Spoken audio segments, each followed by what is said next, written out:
ચિત્રવાર્તા જેનું નામ છે સચ્ચાઈ. રતનપુરના રાજા વિજયને કોઈ પણ સંતાન ન હતું.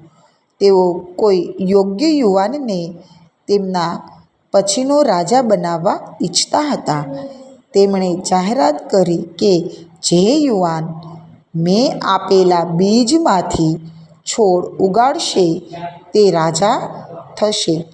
સાધુરામ નામનો યુવાન છોડ ઉગાડવામાં જાણકાર અને નિપુણ હતો. તેણે છોડ ઉગાડવા માટે બીજ લઈ લીધા.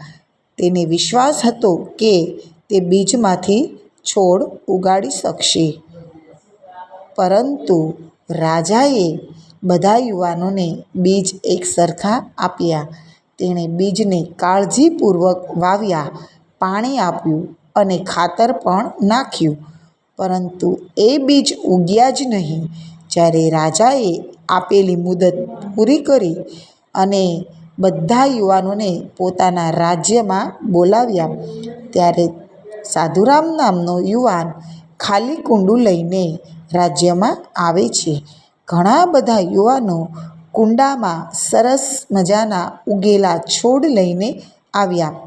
સાધુરામે પોતાનું ખાલી કુંડું રાજાને બતાવી અને દુઃખ સાથે કહ્યું, "એ બીજ ઉગ્યા જ નહીં." રાજાએ બધાને નકામા બીજ આપ્યા હતા. બધામાં સાધુરામ ઈમાનદાર અને પ્રામાણિક હતા.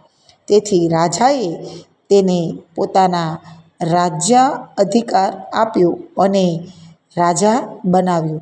કેમ કે પ્રામાણિકતા એ જ જીવનનો એક સાચો અંશ છે. કોઈ પણ કાર્ય સચ્ચાઈથી કરીએ એટલે મુશ્કેલી જરૂર પડે. આમ સચ્ચાઈ એ જ આપણી સાચી ઈમાનદારી છે. સત્ય પરેશાન છે પણ પરાજિત નથી. સત્યના રસ્તા પર ચાલવામાં ઘણી બધી મુશ્કેલી આવે છે.